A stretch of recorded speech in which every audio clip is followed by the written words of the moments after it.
Welcome to Grief and Gratitude Podcast. We're your hosts, Mandy and Crystal. This is a space for honest conversations about loss, healing, and everything in between. Each week, we share stories, perspectives, and moments that remind us that even in the hardest seasons, gratitude can still exist.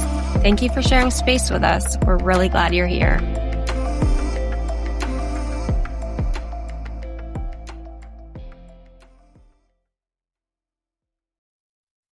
Hey everyone, welcome back to Grief and Gratitude.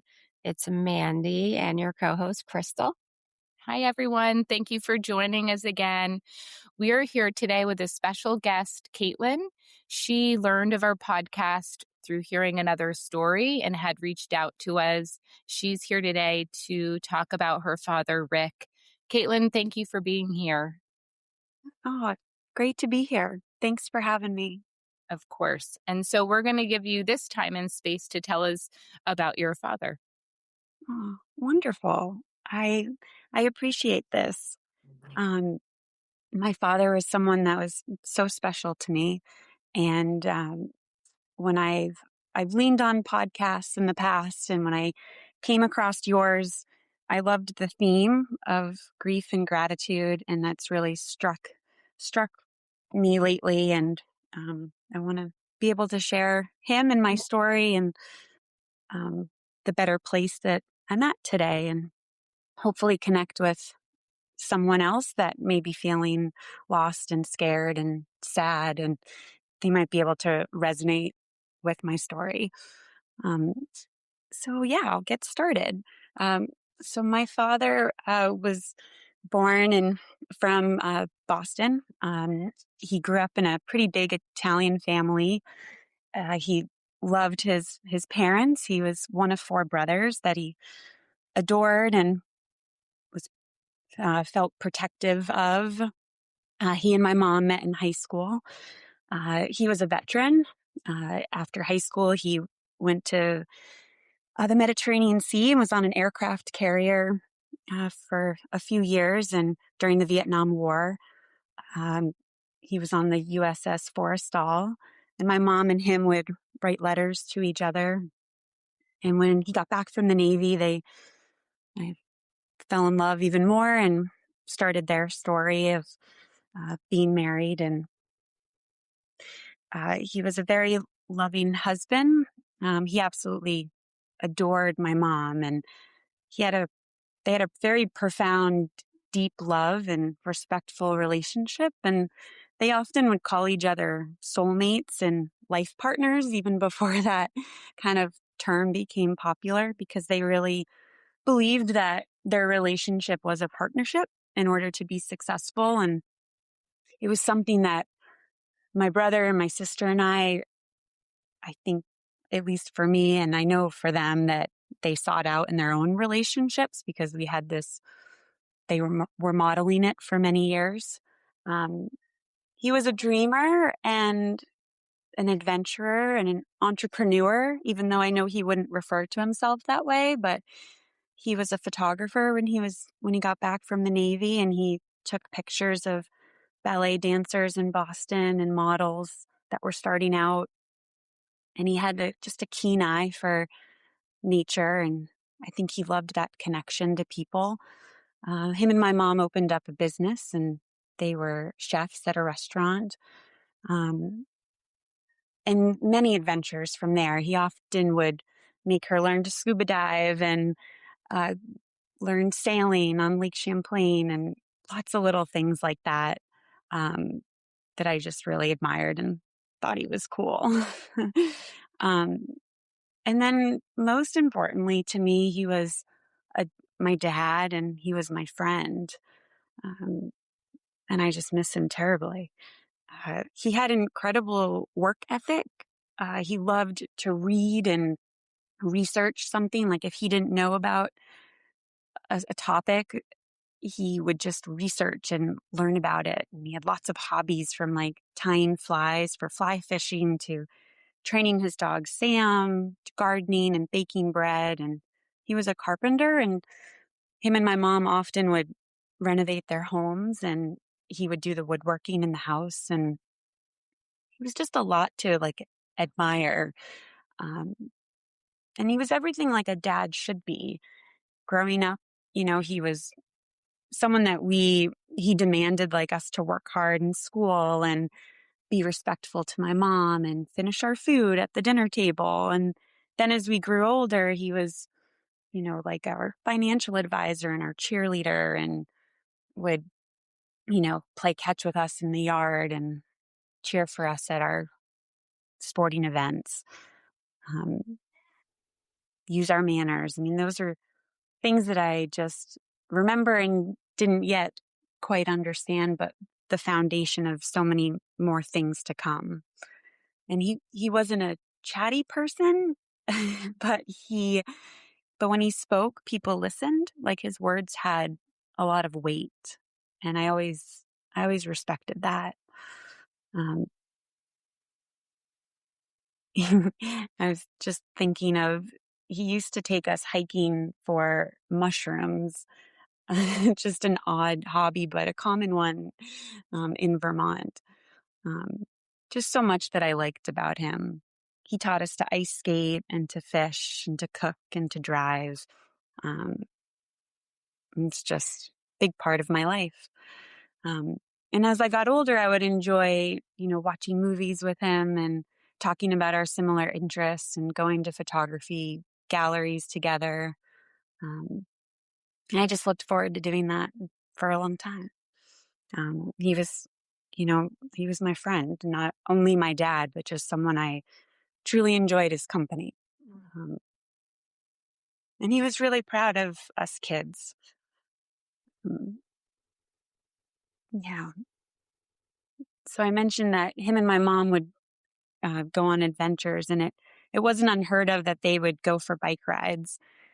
Um, Growing up in southern Vermont, we lived close to the New York border, and it's beautiful countryside, rolling hills, and dirt roads that are parallel to the river and covered bridges. And they often would bike ride, 30 miles, 15 miles one way and 15 miles back. And it was their form of exercise and what they would do on the weekends, after a long week of work. And it was a way to spend time together.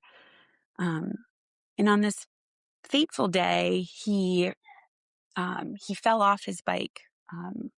Luckily, it was in near their home, and it was near neighbors, and people came out to help him and my mom. Um, it was such a profound accident in the sense of he fell off his bike, and you know, one of his ribs had punctured his lung, and he had broke many ribs. Um, he was airlifted to Albany Med, and he was in the ICU for about 2 weeks. And it was an intense time. I had a 9-month-old baby at the time. It was around Father's Day, uh, his birthday as well, and it was intense. We didn't understand what had happened, and why such a profound accident, and such trauma to his body. Um, he was working for the post office at the time. He had worked his way up. He was a letter carrier when I was a kid, and then had become a postmaster at various post offices in Vermont. And he had taken time off work to get better. I don't think he ever truly went back to work. Um, Such a traumatic event, breaking that many ribs, and um, being in the ICU and having a trach put in, and just the trauma of it all. It took time. And he, I believe, was 60 or 61. So it was, as we age, it's just harder to kind of bounce back from a situation like that. Over the course of the next year, he had been to countless doctor's appointments. My mom, having been a nurse in her career, um, was always by his side, not only as a support person and caregiver, but understanding like medical terminology and knowing what questions to ask. She was always there at appointments. And it just didn't feel like he was getting better. And a lot of the doctors had said that, it's just going to take time, which is understandable. Like he had had such a traumatic event and had surgery and metal put in for some of his ribs to be replaced. He never quite fully gained like walking like he could and running like he was able to run, and get on a bike again. And some days he wouldn't be able to like write his name, and yeah, trouble walking with his dog Sam. And then other days he was able to.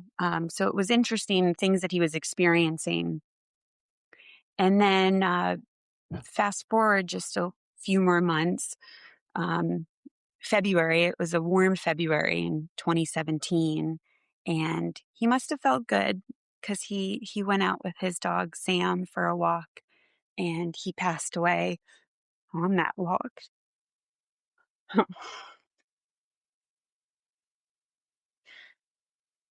And we didn't know at the time, but he, well, I guess I'll start with, not only was that devastating because we didn't understand how such a kind of like healthy guy could just be gone. Um, it was such a pivotal moment in my mom and my brother and my sister and my life at that time. My mom and him were getting prepared to retire and live in their final home that they had found and renovated in Maine. My sister and I had become newly moms. My brother had some career trajectory that was taking off.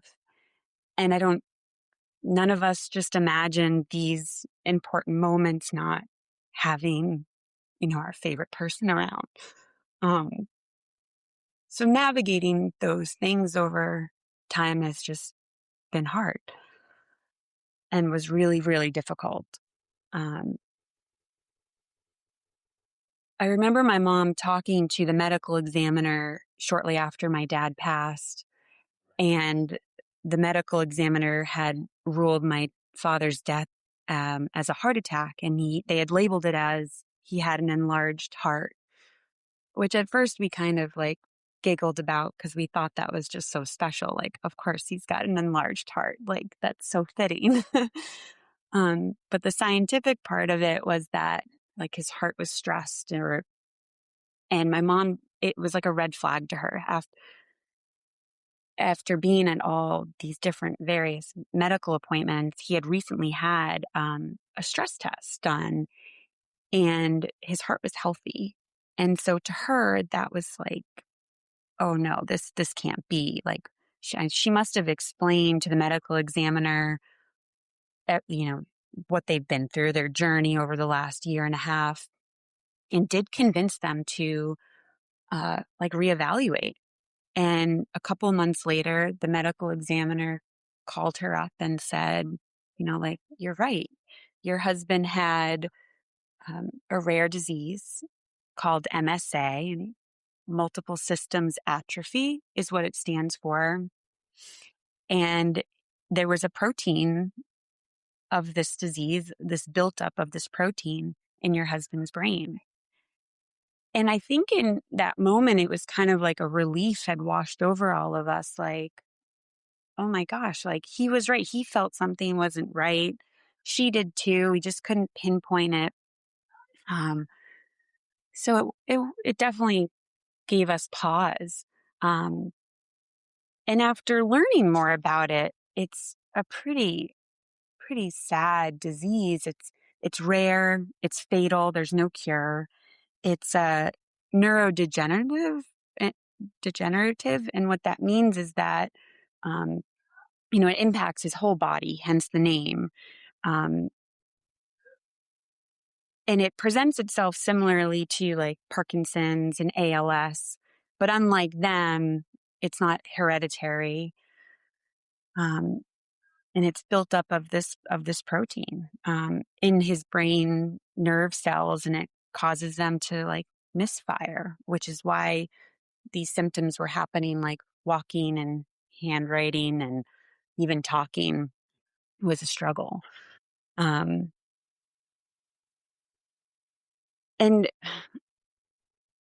I think for a long time, we just had remembered him. When we would remember him, we would think of him as healthy and running around with his grandchildren or teaching them to fish or walking on the beach with my mom.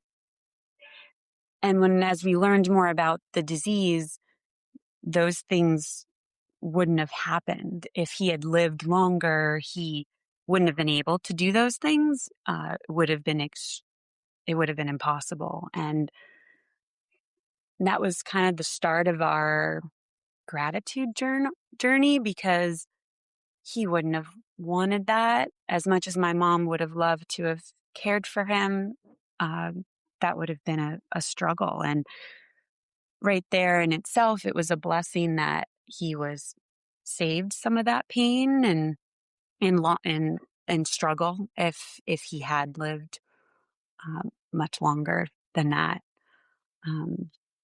So we give pause to that. We kind of remind ourselves that he was saved in many regards, passing away in the manner that he did, out with his dog in his favorite park. Right. It's kind of beautiful in itself. And then navigating over the years, I've been just trying to hang on to those moments of gratitude and remembering everything that he taught me, whether directly or indirectly. Really, really makes me happy, I guess. But getting there has taken time. He used to say a lot, stay the course. And I know that's something that my mom held on to as well. After he died, it's not like my brother and my sister and my mom, our lives stopped. It's like, I think we all would have loved to have just had it stop and kind of be there, but for each other in a way. But we all live in different states, and we had young children and jobs. And in a way, I think we look back and are like, that was saving for us, having children to get up to in the morning. And I know my mom's job was life-saving for her, and she was able to go to work, and she wanted to end her career on a good note, and it was still her goal to end up in Maine, and she had to get there. She had to stay the course. And that helped us for a little while.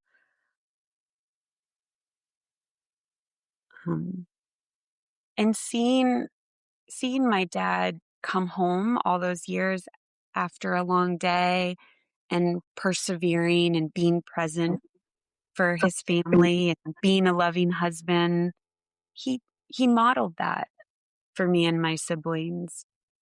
And looking back, I think that helped me as well. He wouldn't have wanted me to crumble, and he would have wanted me to keep going. And that's easier said than done, having some distance from that. And it wasn't that easy, but reflecting on that now, I'm just so grateful for everything that he had taught us and taught me. And I think there isn't a day that goes by I don't think of him or talk about him to my children. And I just don't want him to be forgotten. And being such a wonderful man in my life, I'm so grateful he was my dad. I don't know where I'd be without him. And that's something I just want to hold on to. Katelyn, I just want to jump in now, if I can, and say thank you for sharing, right? The story. I am struck by who your father was to you, right? Not to say it's rare, but it can be to have all those layers of a father that not only cares for you, but models for you and teaches you and Mhm. shows you love through the way they love your mother. Like, that is Yeah. such a blessing that you got to experience. Yes. Um, and when you speak to, what occurred, can I just ask, Yeah. the accident looking back, is it he had this disease previously, but it wasn't right? So it's almost like hindsight's 2020. Um, Yeah. and how amazing your mom with her skill set to push, because you may not have known that, right? To have that full story. Was it from that point when he had fallen, he just never came back to where he was Yeah. physically?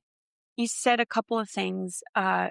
Yes, my MSA has like a 7 to 9 year kind of life Mm, sentence from the onset of the first symptom. And my mom was able to pinpoint, like, oh my gosh, it was like 7 years to the day, mm, um, from when the first symptom they noticed. Um, and once we found that out, we were thinking, well, maybe that's what caused him to fall off the bike. And, something so natural. And it's not like he was going super fast. He was in town, he was almost home. And maybe it was just this like jerk reaction that caused him to fall. Um, yeah, there was another thing you said in there. Yeah, he never fully regained, like he was there like mentally, but physically his body was failing over time. And I remember, because there had been just some time that I would pass living a little away from them, and I would just notice like the change in his voice, like something. I was like, oh, interesting. Like his voice just sounds different. And then other days it would come back. My mom noticed the handwriting right away. Um, and I, yeah, and he was falling a lot at home too. mhm, Um, and those were just all symptoms of it.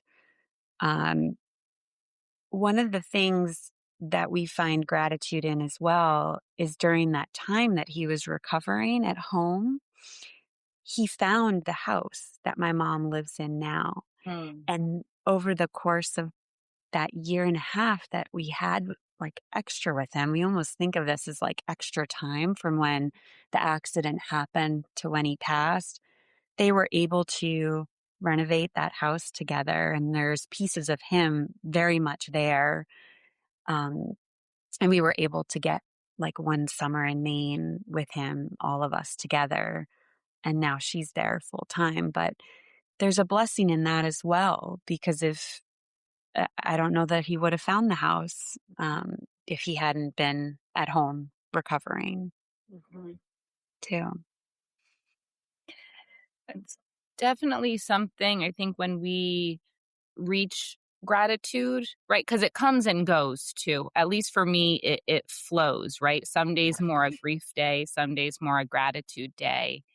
But to look Yeah. sometimes back, like you said, it's like the perfect storm or the perfect way, right?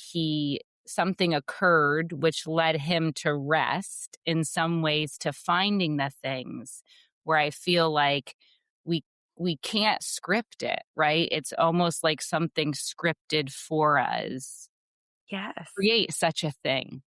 uh, Yes. Um, can I ask for you, um I know your dad shows up and is around, but what does that look like or feel like in terms of your beliefs around where he is now, or how he continues to show up for you?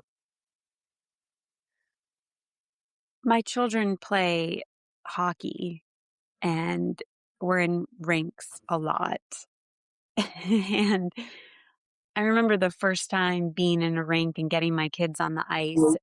I felt like it almost took my breath away of like pain. I just couldn't believe that my dad wasn't going to be there to see them play and then mm, fast forward time, it's comforting. He taught me to ice skate and it's like full circle. I I I I would love to just believe that he's there and he's able to watch them. And when I need time like alone to kind of regroup myself and spending time in nature and taking pictures of things that I think he might find beautiful as well. Um, Doing things that we would have done together in a way to honor him. Eating chocolate ice cream on his birthday because that was his favorite. Um, yeah, little things like that. So has that changed? Has your, I don't know, spiritual belief become stronger since he's passed? Like, do you see signs or feel signs from him? Or did you always feel that there's something else? I'd I'd love to I'd love to believe that we see our loved ones together or again in the future. I used to dream about him a lot after he passed. Um, I don't always, but when I do, it's like I hang on to it as long as possible. I wouldn't say my beliefs have changed, just I look for signs. I do, and it's like I can just feel his presence, or when I look at my children and I look for him, or my nieces and nephews and see pieces of him in them. It's beautiful. It's like, of course he's around. He's through that. He's here with that through us, right? Living for his legacy. Um, my my son said this to me recently though, because he's 9 and my father has been gone for 9 years now. And my son said something so comforting to me that it stuck with me. He he's so sweet, so cute. He said that, Mom, Papa and I are like the same age. Maybe he he's living on through one of my friends and I get to be best friends with him. And I thought that, oh my gosh, that is absolutely like I hope that is so true. And because you would have been best buds. I think kids are, God, they can be so healing. It's exactly what we needed. So The I'd love to believe that. the purity of it, yeah, the innocence of children, I think what still gives me hope because they haven't been jaded by, right, all these thoughts and ideas and science and, right, Mhm. kind of man-made spirituality and religion. Like they're just that innocent brain of knowing. And so, Mhm. I don't know, for me, I think even your son, right, there's like something that comes together where he was able to provide you this comfort. And so your dad through him or however it lands, right? It's Yeah. really beautiful. Even within the legacy you speak of course, your father is within you and who and how you are. He imprinted on you in such a way that you are continuing to, right, to live your life with your dad in who you are. Mhm. Yeah. Yeah. How has it been observing your mom? When I looked at, which we'll share the pictures you had shared, thinking of being a child observing their mom, right? Losing Mm. their love Yeah. and their partner, and that the hope they had together to retire together. How has, whether it be grief or gratitude, how has that shown up in your relationship with your mom and the way you two are able to navigate this journey? Oh, A part of me will always feel heartbroken for her. She's, as much as he was wonderful, she is equally as lovely. Uh, admire her tremendously. Um, Not seeing my mom like smile at him or be smiled at, you know, he just made her light up. And so not seeing her like that is it's heartbreaking. She deserves that. She lights up around us kids and grandkids, but I know there's a part of her that will just never be whole, if that makes sense. Um, and also my father and her, you know, bickered like adorably, but like they were best friends, so they and lived together forever. So just not having that person that was like her person is unfair. And they would dance and play games, and I will be forever sad that that's been taken away from her. Um, but her and I have a very kindred relationship where for many, many years when we would see each other, we would just cry. We would just hold space for each other. And I think that was really therapeutic for each other. Um, and I've noticed that that's lessened. You know, we look at each other and we have like our sad moments, but um, yeah, that I know we've helped each other. Um, and that I hold on to that. Yeah. Do you think, since your dad passed, that it's brought you and your siblings closer together? You know, we were close before, but there's certainly like an unspoken kind of rule. Like we all I mentioned we live in different states, but when we get together, it's like a hole that's been filled. As I mentioned, like a hole not being there, but it's something like it we just feel like home together. Um and certainly going through not only the traumatic accident and then losing him, yeah, if one of us calls each other, it's like we pick up. There's no we're there for each other in that sense. If anything, it's gotten stronger, but we were strong before too. Um, we all process his death differently.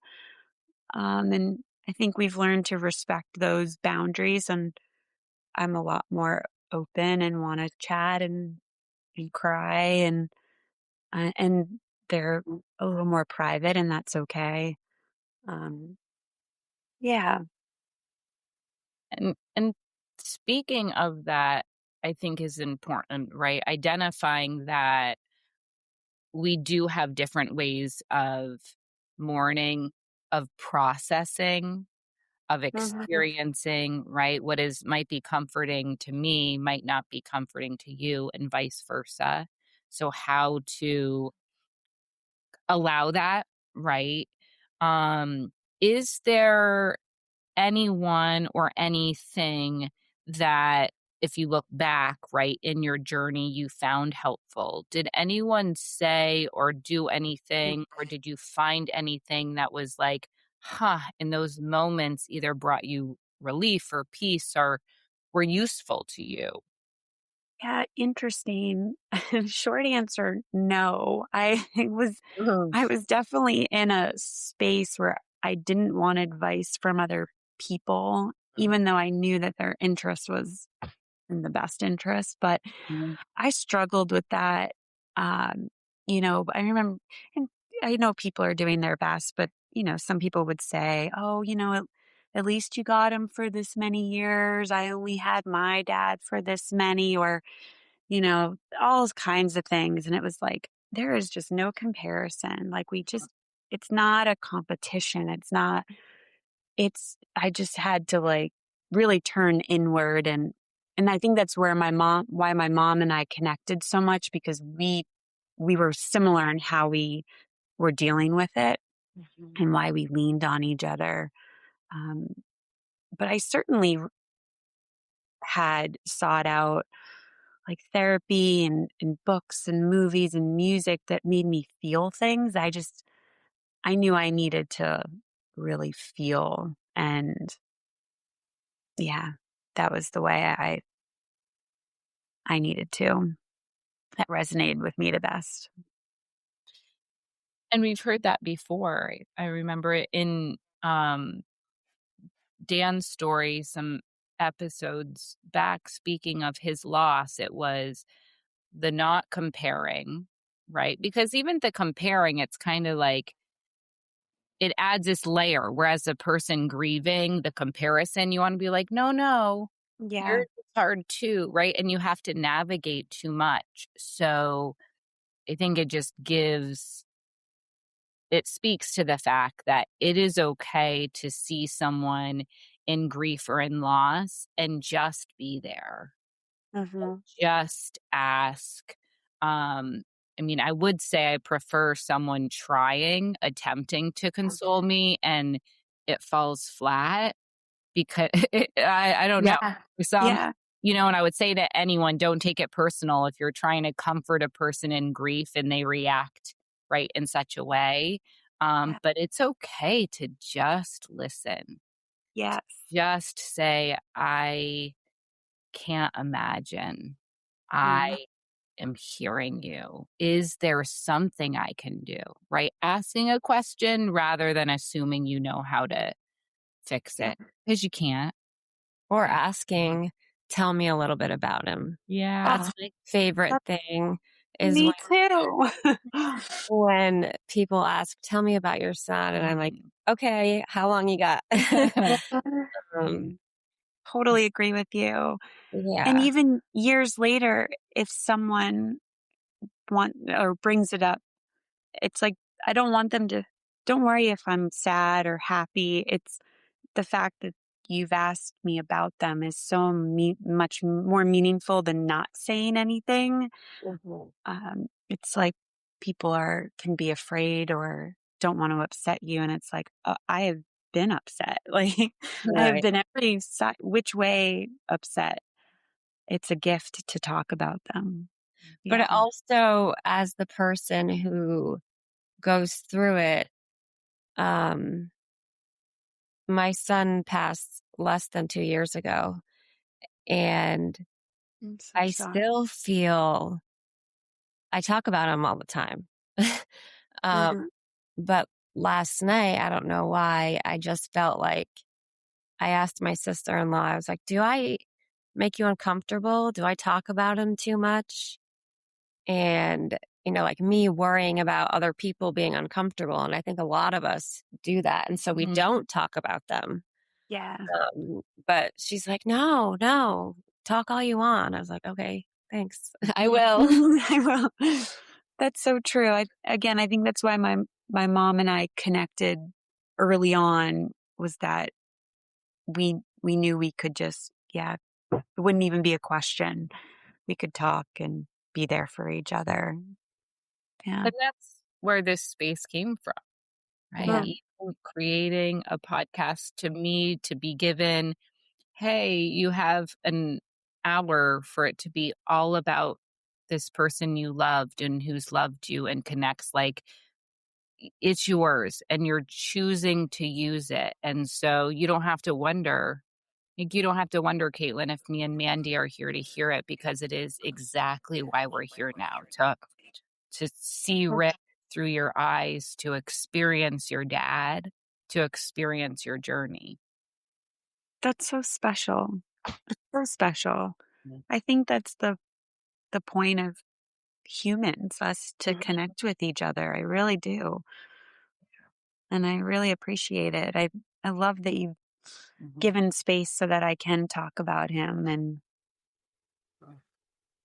I feel like I'm blanking and want to share more, but There's always more. I'll tell you, Every everyone person is reaches like, out. yeah, I think I have More to another. tell. And that's why we even in part twos, if anyone wants a part two, we keep doing them now. Um, Mhm. tell me for your dad, just so I saw the pictures and I can, as you explain him, I am like, that makes perfect sense. You can see it in Yes. expression in the way Oh, holding your mom, but explain him. You say he wasn't a huge talker, but when he spoke, people listened. Like, give me a little more of just your dad and Oh, I'm who it so was. grateful. So grateful for him. Um, a couple of things. So I mentioned he worked for the post office for many years, and I I think he treated his employees almost like they were, you know, family, his children in a way. He was being a leader. He was teaching them, holding them to high expectations. And I know how much he adored many of them. And many of them came uh, to his funeral. It was a packed house, like standing room only, which was so special that people came near and far to be with us.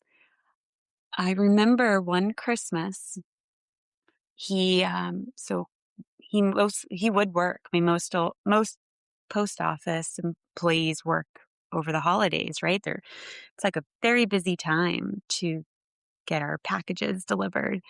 And there was a young man working with him that didn't have a place to go for Christmas dinner.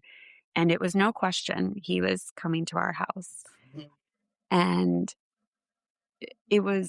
I remember my dad taking us kids aside and saying, like, there's going to be a person at our house for dinner, and I want you to make him feel welcomed. And it was like, that was it. We were like, okay, like, no problem. Um, but that was like who he was. If he had more, he was going to share it. And he couldn't imagine this young man not having a place to go on Christmas. That was just kind of a little bit of who he was. Um, yeah.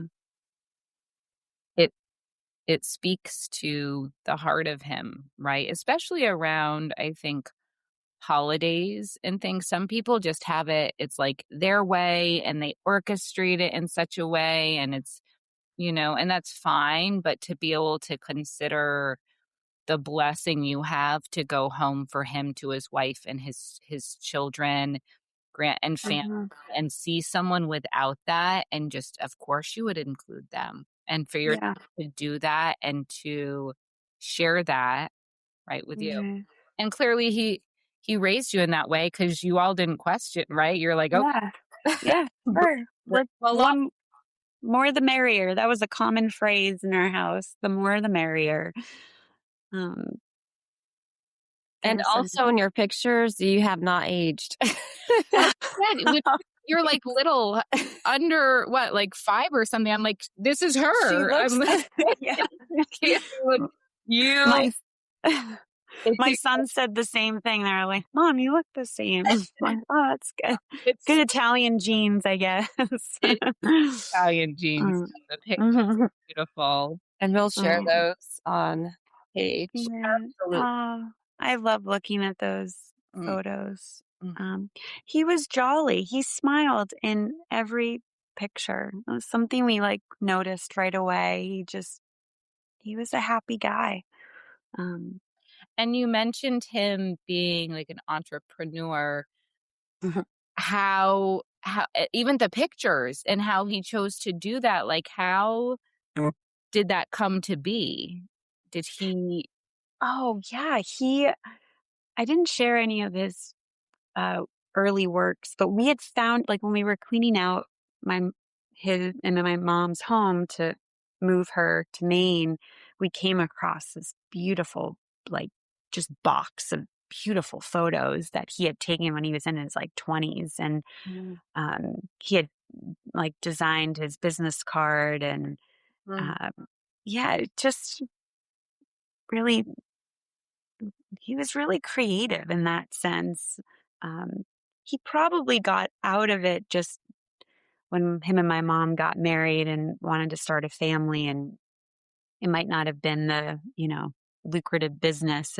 He was smart like that. Like, oh, this will become a hobby. I can't, Mm, um, that's a tough job. But, mhm. um, that was another thing that they encouraged each other. They were the type of couple that my mom went back to school. I think she was in her 50s and to get her degree. And he was like, yeah, do it. And, for him to want to like go sailing and be like, Nan, you're coming. It was like, okay, let's do this. I mean, that was like their attitude. They just respected and lifted each other up like that. Um, and I've been reflecting lately, gosh, how blessed, how grateful I am for them, because I think as kids and adults, the best gift that you can get from your parents is seeing how much they love and respect one another over things, and I've just been thinking about that a lot lately with my own children. And, if they can love and respect me as much as I did my dad, then man, I've done a good job. Mhm. Uh, Yeah. Absolutely. In the work I do, right? I work psychotherapy, and the number one question I ask is always like, what if it was your parents, for example, right? What was your relationship with them, and what did you feel was expected of you to be loved? To identify if they understood unconditional love. But you also find how people choose people, whether it be a friendship or a partner, is based on that beautiful, almost feels rare Mhm. example just because you lived it, right? As a child, you were able to observe two people that loved each Yeah. other, that also wanted to see the other thrive and continue and be curious Yeah. in life. And like it just is instilled in you, not by a book, not Yeah. by words, but by an example. Yeah. Do you feel you, and I imagine you do, right? You parent and you love in such a way based off of how you saw and experienced your dad's love. Yes. Very, very much. And I think that's where I'm at a grateful heart today. And like you said, it's kind of comes in waves or a circle. Some days are heavy on grief and other days are heavy on gratitude. And today's a good day on the gratitude. um, Absolutely. I reflect on that a lot. And I don't think he would have given himself enough credit for that. And if anything, that's something I wish I could tell him, was that, man, you did such a good job of that. If that's what I've taken away from our relationship, that is what my life has like been all about. And I feel I have so much gratitude for that, for him. Yeah. From loss, um, we also, I think, learn to share more, right? Where you speak to your dad, you he may not even know to the extent, right, of how much he impacted you. But for I think now today I say more to others. Like if I'm really so proud of you, or I think so highly of you, or you've provided something for me. Something I look back and I wish I would have said to my sister. It just feels like it's known, right? And Yeah. life, as we age and have children and do things, we're like, huh, my dad or mom or right caregiver Yeah. did this thing and I want them to know. Um, Yeah. and so to give it more, right? And you Hmm. tell your Yeah. dad, you can still tell your dad in any form, right? You do you speak to your dad? Do you journal to your dad? Like, is there a way you still kind of connect and share those things, even if it's not physically with him here? I have pictures of him all over the house, like almost in every room, just like some of the ones I've shared with you all. And I definitely like smile at them or they make me happy. I feel like he is there with us, celebrating with us, on occasions. And absolutely, it's like I'll talk to those photos, whether in my head or out loud, as if like, yeah, he's there. I even have one in my car, and yeah, I love being surrounded by him. That's something I've just really have leaned on for sure. Um, I even have some pieces of clothing of his, a sweater that had shrunk, but it fits me perfectly. So it's something I enjoy wearing in the wintertime. Yeah, I'm definitely someone that just needed to wrap myself with pieces of him that Mm, I can talk to and smile at and cry at and mm, yeah. beautiful. Mhm. And how long did it take you to get to the gratitude stage? I was thinking that it was years.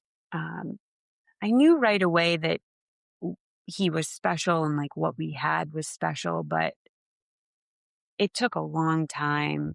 I would say very recently where I'm able to put more gratitude than the grief. Um, Preparing for this was really, I was really sad. I think we had talked, I wasn't sure I'd be able to kind of get through it. Um, but it's so wonderful to talk about him and to reminisce. And um, he did make such an impact on so many people's lives. And as you can see in the photos, he meant a lot to people. And I just would, I want that to be shared. Yeah. Share them with everybody else. Yeah. Yeah, exactly. Well, thank you so Yeah. much, Katelyn, for finding the time, right, and creating the time. It can be a lot to lead up to it, and I hope that you are able to kind of prepare yourself in such a way and also prepare the day, right, for Mhm. after so you can sit in this experience and how you shared your father and the reflection of it.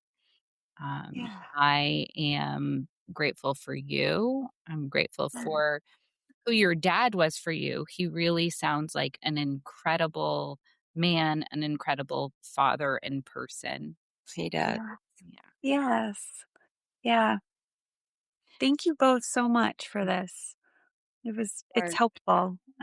Leading up to his birthday and Father's Day. It's a tough month. And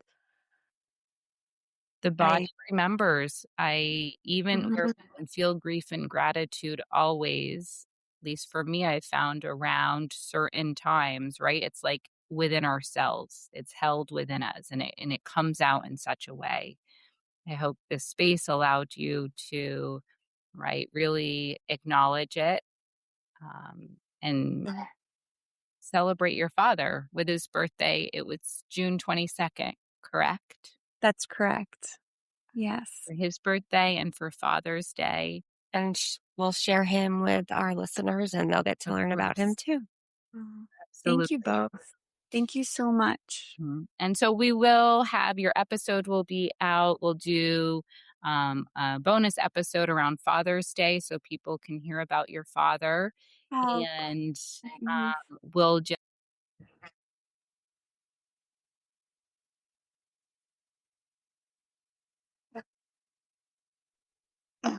Thank you.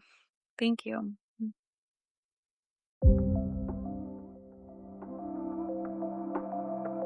consider being a supporter of the show by downloading episodes, subscribing to the podcast, or clicking the support link in the show notes. You can also leave a 5-star review wherever you listen.